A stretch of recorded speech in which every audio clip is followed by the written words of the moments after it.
Welcome to Goats Gardens and Healthy Tips. It is about the 24th of July today, and I need to do like some major work in the garden, so I thought it might be a good time to do like a garden review. I did a video about what I was going to plant, how I was going to plant it, and we would check and see how it's working out. So I thought today's a good day because I need to do a lot of work in there, so don't mind the weeds, and we can see what's growing good and what isn't growing so well this year. But all in all, I got to say, it's a pretty good garden, and so let's check out and see what's growing really good this year. Okay, so when we come into the garden, I have in the first, over on the left side here, I've got my potatoes, and I think I had showed in that other video how we have the drip tape, and my idea of planting on both sides of the drip tape, which makes things really crowded but also allows me to have more in the garden. So we're just going to kind of see how that worked out, and then I can make notes for next year on what worked and what didn't work. But I've got 2 rows of potatoes right in a row here. In between, so what that would be on the other side of the drip tape, I have marigolds. The marigolds have been absolutely crazy. They are like bushes this year. I grew them from seed. I've never had marigolds like this before. They are, my goodness, we've got some over here, and these are at least up to my waist. So absolutely crazy marigolds. And I think it's from my compost, honestly, because after I took them out of the seed trays, I put them into little cups, individual cups, because they needed to get out of their seed trays, and it wasn't nice enough out yet to plant and everything. I got them going kind of early, and they just exploded. I planted them in my compost, my animal compost. I gave some to my daughter-in-law, and she was also commenting about how huge they were. So I think they got a really good start with that. And then they came into the garden here and got more compost, and they have just been growing like crazy. So it's kind of, they're a little bit too much, but I haven't wanted to take them out either because they do provide some bug protection. So I've got my 2 rows of potatoes. So I've got a russet potato and a red potato. And then I've got that row of marigolds, a few marigolds in between. Normally I have rows of marigolds in here, and they're like small little marigolds, so this is different. Now on the other side of this drip line right here, so I've got the 2 rows of potatoes, I put some collards in, and let me get down here, some collards in down here. Now these potatoes are humungi as well. These are like way past my waist. These are also extremely tall. So my collards are down here, and they're kind of hidden, but actually they do okay, because they do okay in a cooler environment. So they're actually doing just fine. And I come in and cut them. I've frozen quite a few batches, and we're eating them. I just actually cut some for lunch today. So collards in there. All right, and then we go over to the next row. I've got another row of potatoes. So then I've got a golden Yukon Gold potato. And what I tried to do was on the other side of that drip line, I planted some beans, some bush beans, bush garden green beans. I did that last year and it worked out just fine, but this year these potatoes are so huge, these potato plants. I've got some blown over here because we had a storm last week. I should probably try to stake them up a little bit. There's just so much going on right now. It is really hard to keep up between weeding, because we have had so much rain, and harvesting and keeping up the garden, and then also preserving. It's just like, you got to do the best you can is all I can say. But anyways, I have this row of green beans in here, bush beans. They had flowered, they had some beans on them, and then it came out, and bunnies had gotten in through my fence on the bottom, little tiny bunnies, and literally ate the whole plants and beans and everything. So they are kind of a failure, I would have to say, but they really got overcrowded anyways because of the size of these potato plants. So I'm just going to count that as not going to do that next year. I'm going to give the potatoes more room next year, and I'm not going to try to squeeze some of this stuff in there like I did this year. But that's okay. Learning experience. Then let's go back here again. I'm going to talk about the weather a little bit because that influences everything. We have had rain, and more rain this summer. I know a lot of people are having dry, and we are the opposite. If we can go a couple days without rain, it's a good thing. It's been cooler and rainy like 90% of this summer. Yesterday we had a rain that was in 45 minutes. We got 1.5 inches of rain. It was just like a downpouring bucket. It just comes up out of nowhere. So the plants are thriving with the rain. The only downside is you get some of the diseases from being too moist and stuff like that. And I'm noticing that on some of my tomatoes, so I have to remedy that. But and we have not had a lot of sun. We've had a lot of overcast as well.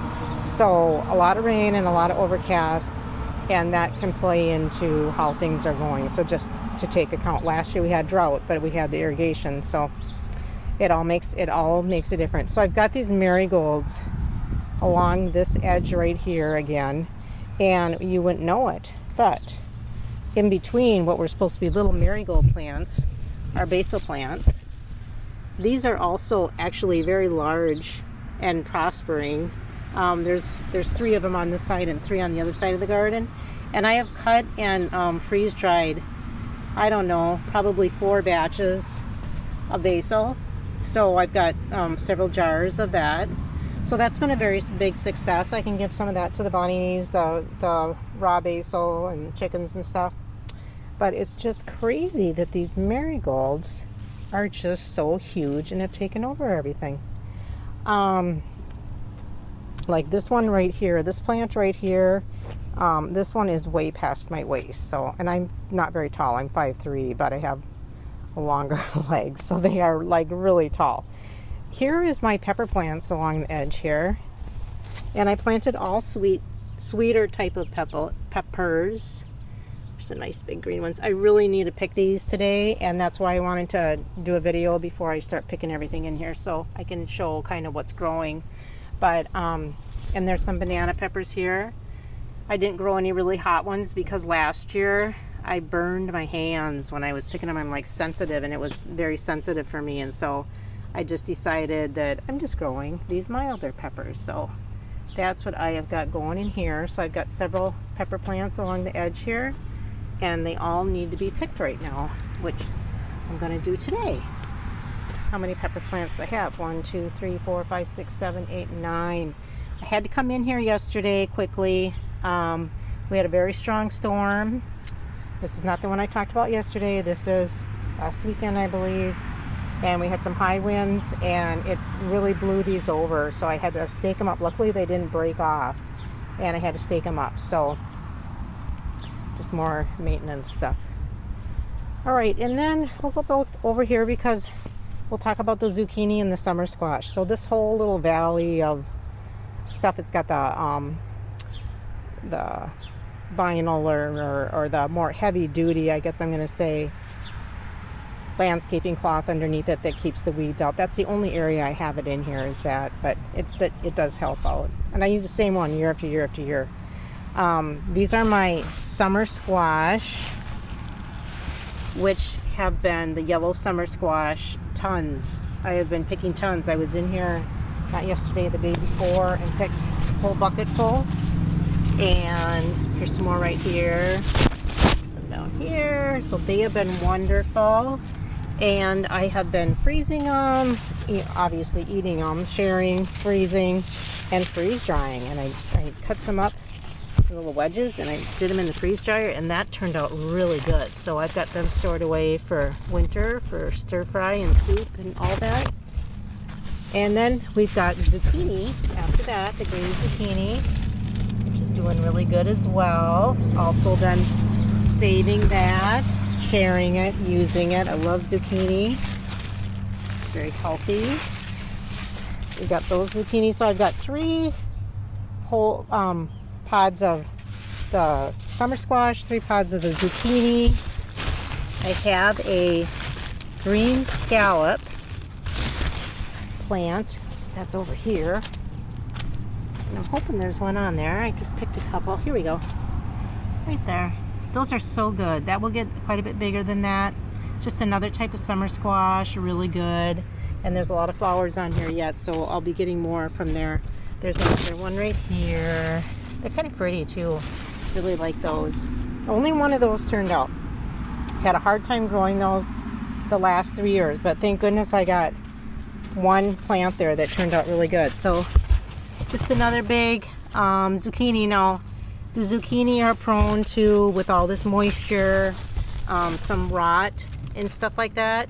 And what I've been trying to do, you can see cut down here, cut off the stems that are touching the ground, lying on the ground. And man, you could come in and do that every day. They grow so fast. But I've been trying to come in and do that because that helps keep them from getting those moisture diseases. I also am using neem oil and BT as needed.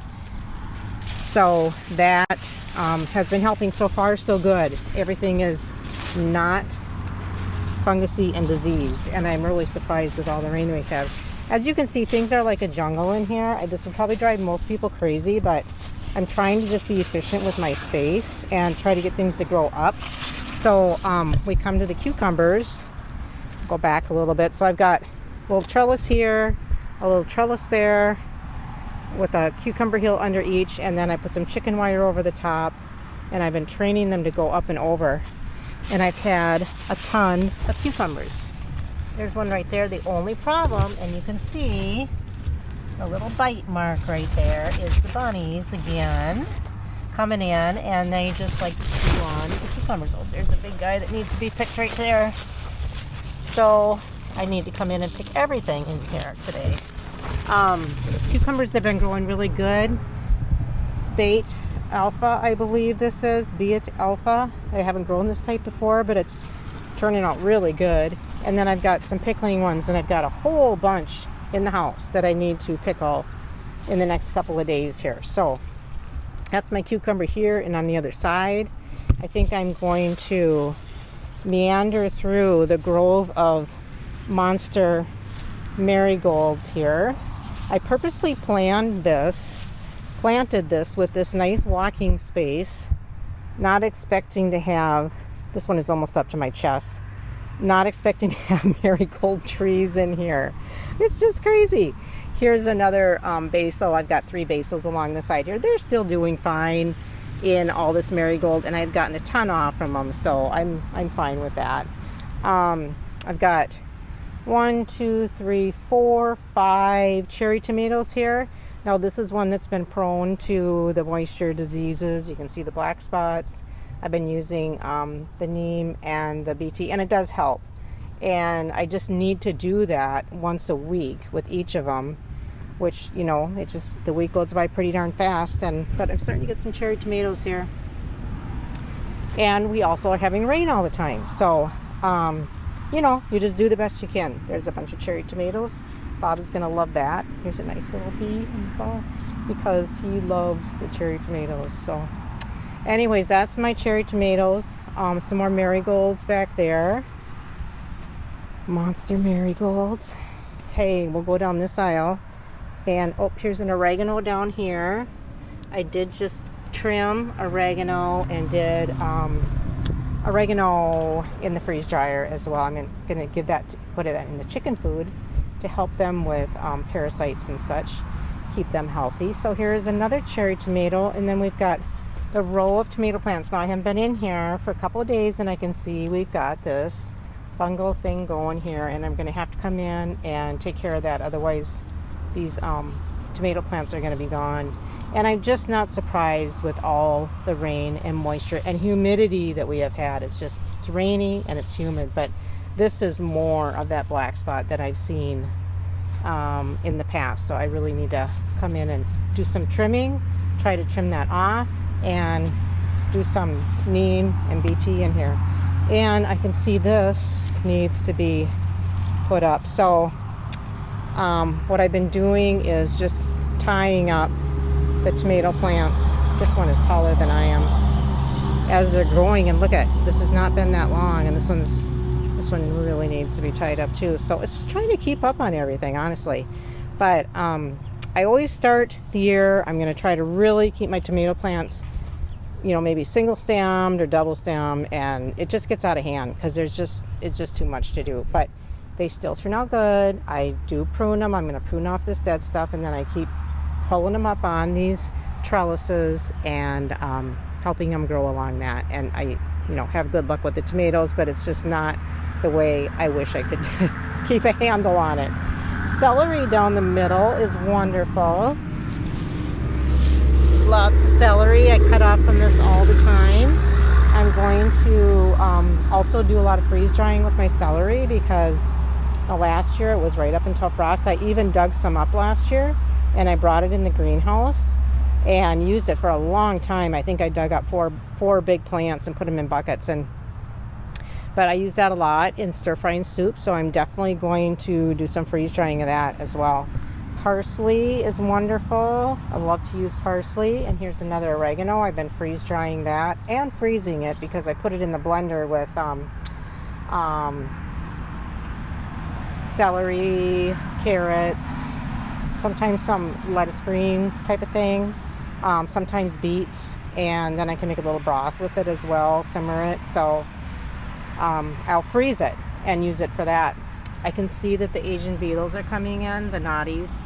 It's way better than it was. I've been using that milky spore for the last year and a half on the soil, and it definitely is way better this year, but they are still here. Naughty. Okay, so that is this side of the garden. I'll give you a view from this way.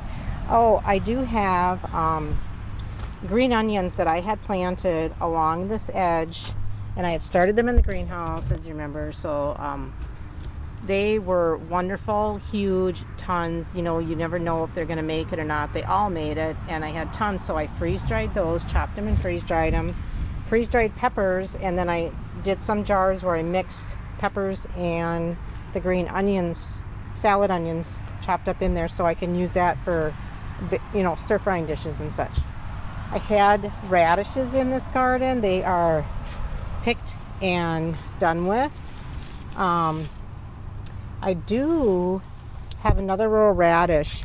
This right here is up to my nose, this marigold.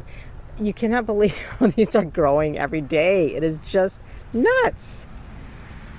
Okay, I did plant a row of radishes down in here. It was the second or third planting, and I'm going to pull them out today.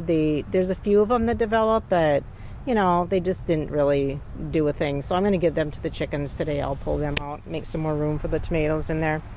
And then in this area, this is our new area that we added this year for vining things like winter squash. And what else I have in here? Pumpkin, winter squash. I did plant a watermelon. I don't think it's going to develop, it's just too late and everything, but that's okay. And then another cucumber in here. So this is how we did this. We added on, we put these T-poles in with 2-3 rows of T-poles, okay? And then we put the garden fencing amongst the T-poles, and then that way the plants can vine on there. This is working out really good. The biggest challenge, once again, is with the rapid growth to come in and continue to encourage these vines like this to go on the trellis here on the right side, so that they're not crossing over the walking pathway, which if they do, they do, but that makes it easier for me. The pumpkins are developing really nice. These are little sugar pumpkins. Use them for making muffins and such. There's one down there that's starting to turn yellow already. And then down here we've got winter squash. Those are coming in really nice. And then we've got more cucumber. I haven't had good cucumbers for a few years, and this year, oh my goodness, look at this guy right here. There's a ton of cucumbers in here. So super excited about that to use and share and pickle. Okay, we'll turn the corner here. That's a cucumber plant. This aisle is wild and crazy, and that's the cucumbers. Like I'm saying, these plants just went crazy between the compost and the rain this year. So that's really good in here as well. I'm gonna go down here. There's some nice squash. Everything is hanging the way I was really hoping it would. So, feeling really happy about this trellis system. I'm so glad that we put this in to try to help save on space, and not just save on space, but allow it to produce more in a small space. That's kind of what I've been trying to do.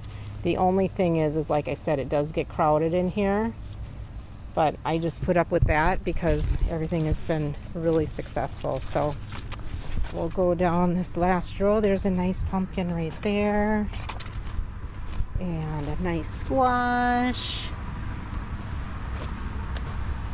Another nice squash. They're just intermingled. A lot of cucumbers. Oh, look at that big guy. I gotta pick him. And then here's the watermelon. Like I said, it's just way too late. Not gonna do anything, but I just thought I'd try it. I've never grown watermelon before, and thought I'd try it. But okay, so that is this side of the garden. This side of the jungle. Really pleased with how everything is growing. It's just like, man, I could spend all day, every day out here tending to the needs, picking and processing. I'm trying to think if there's anything else that I've taken out of here permanently. I think the salad onions, the green onions, and the radishes are the things that are totally done that were in here. Okay, so here's another shot from the door, just to give you kind of an overview, and you can see the trellis systems over there. We'll go around this side. I really encourage people, if you really want to have, you know, more production, to try to find some way to trellis things up, because it really does make a difference. And it's nice to, it helps to keep the, like, as wet as it's been, I can guarantee you that a lot of these would be rotting because they'd be in too much moisture all the time. So anyways, that's that. All right, we'll go over to this garden now. Okay, so here is the rest of the green onions that I haven't picked yet. I've got a few here. I think I'm going to pick them and pick the peppers today, and then I can dehydrate them together. Also in here, I had garlic. That was one thing I'm going to say I'm not very good at growing. This is second year that it hasn't been that great, and yes, I got a bunch of garlic, but just I don't know, I'm not good at that, and I got to figure out why that's not so productive as it could be. All right, so now we're going to go over in the forest here. Here's some dill. I'm going to be using that very soon as I get these pickles going, and we'll go over on the last row here, and I've got onion, yellow and red onion, one on each side of the drip tape here. Once again, oh, there's a lot of weeds in here. It's just impossible to keep up right now with all this rain. You know, congested together, but they're working out okay. They're looking good down here.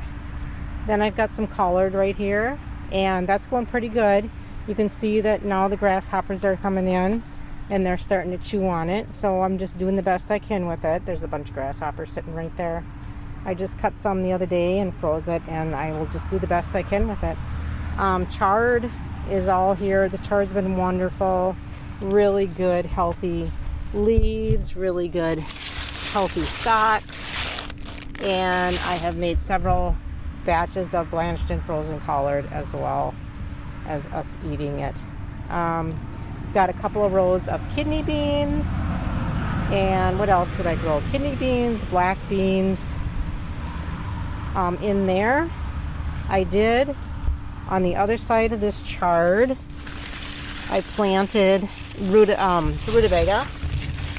So there is some rutabaga in here. I don't know if it's gonna turn out or not. It got pretty crowded in here, and I have a lot of leftover frozen rutabaga from last year, and so I'm not going to worry too much about it. If it comes, it comes. If it doesn't, it doesn't, and I'll have to not crowd that next year. So next year, that's the other thing, is the chard, the collards just got so huge, like my marigolds, and so spread out, that I need to put them separate next year. Of course, next year could be a totally different growing season, but that's what I plan to do. So that, and I'm going to move on over to beets are next. I haven't pulled any out yet, but I'm pretty sure that there are some that are ready. Yep. You can see here, there are some that are ready. They're ready to be picked. So that will be, I'll start picking some to use them, and then eventually I'll pick and freeze them. Yep. And I can share those with chickens and such too. I've got a row of, these are black garbanzo beans, which have never done before, but I thought that would be kind of fun. And I seen they were flowered. Yeah, they are getting the little beans on them now. You can see right there. So those will just dry.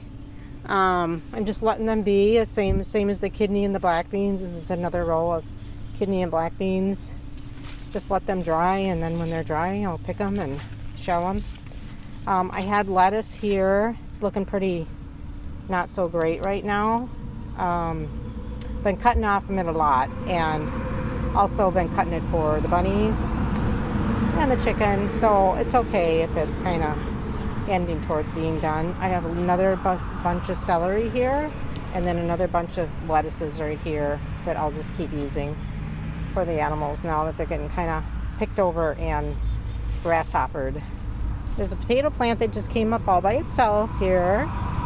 Then I've got the row of carrots, 2 rows of carrots, one on each side of the drip line. That'll work out fine. That's not too crowded. My carrots, I thinned them out a while ago, and they usually are not ready until, for me, until September or something. So I'm just letting them do their thing. I'm using their greens. The bunnies love them. Chickens, and they're really healthy for the bunnies. So I just come in and cut some off and put with their little salads and we have every day. All right, and then we go to this last row. There's an oregano plant right here. I put this in late. I got it at the nursery late. It's not really doing much, but I'll probably dig it up the end of the season if it's not really giving me much, and I'll save it for next year then. And then I have my pole beans here. I feel like these are behind this year. I think normally I'm picking beans by now. I know the pole beans are later than the bush beans, and I would have had bush beans if the bunnies didn't eat them. And as far as for the bunnies, I'm going to tackle that next year, especially in my other garden. There's a couple spots where they're creeping underneath my fencing in a little spot, but it's small bunnies. And so I need to remedy that, but I just know I'm not going to have time to do that till next year, so it's a next year project. But these pole beans are finally starting to crawl up over here. They have flowers on them, so we'll be getting beans soon. And like I said, I have some frozen from last year, so I didn't even plant as much this year as I normally do, but I'm sure we'll have plenty to eat, and I still have some frozen. On this side there is a Mayflower bean, climbing bean, pole bean, and that's one that you let it, it's going to be a hard bean, but I just thought I'd try it, something different. Never done that one before. And let's see what else is in here. I think that's it down here.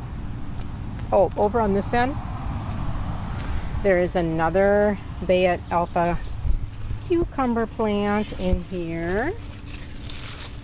And there's a nice one going there. I did, on the other side there's also some pickling cucumber in here. On the other side, I did get a spray that has like cinnamon and some other herbs and pepper oil that you can spray on, and that is helping with the bunny situation. I am spraying that on, so. Okay, and then at the end, I had put some leftover tomato plants in, and they are climbing up here. There's a lot of tomatoes on them. I have a variety of different types of tomato. I'm not having any ripe of the large tomatoes yet, but I don't think that's unusual for where we live in the northern climate in Minnesota here. I think that's okay. The cherry tomatoes always happen first. I've got a rosemary plant here. This I've had for a long time, and I need to freeze dry some of that as well. I haven't done that yet, but I do want to get a couple of batches of that in to use too. There's another Roma tomato plant right there. So that's what's going on in here. I always like it when these arch over the top. It just looks so beautiful. And you can see all the little flowers up there. You can also see the Asian beetles, and they are designating some of these leaves. So I'm definitely going to have to get my neem oil spray. So my sprays I use is in an ideal situation once a week I would use my Spray and Grow nutrients, and I put some BT in there, and then followed by a neem oil spray, and that would be my once a week thing, and then a powdering with diatomaceous earth, which I would even do up here. So in my world of being able to get everything done when it should be done, that's what I do. I'm behind right now, as you can tell. There's a lot of Asian beetles up there, but I'll do that today because today's my garden day, and hopefully it won't rain for a couple of days at least. So that's what's going on in there. I have a couple of exterior things here I'll share with you. My honeysuckles are beautiful. They are, I'm sure because of the rain, they are just, and cooler, they are just gorgeous this year. Jerusalem artichoke. And I planted the Jerusalem artichoke in here. I planted 6 bulbs, I believe. They came up. They had probably about a foot high, and the bunnies would come in at night and eat them all. So then they'd come up and the bunnies would come in and eat them all. I put these cosmos around the edge. Now in this raised bed is all of our compost again. And I put a few of these cosmos plants around the edge just as decorative, and I had some left over. And I had grown these in the greenhouse, and they have taken over everything. They are huge, they are beautiful, but they're definitely not Jerusalem artichoke. There is one surviving Jerusalem artichoke in here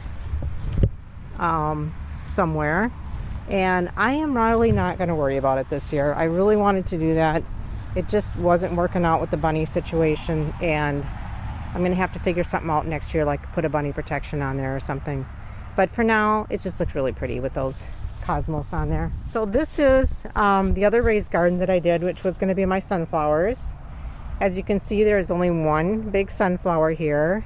There's a lot of stems because the bunnies, they came up, the bunnies ate them. I replanted them twice. The bunnies kept eating them.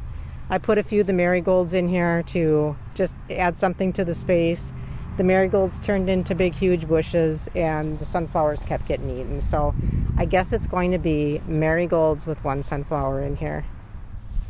All right, and the last little space over here was my overflow, and that was the extra seed potatoes that I had that I put in the bags, and a few extra Roma tomato plants in the pots here. So they're all doing just fine. They don't do near, in a pot what they do in the garden, but that's okay. And these potatoes they all look very, very healthy.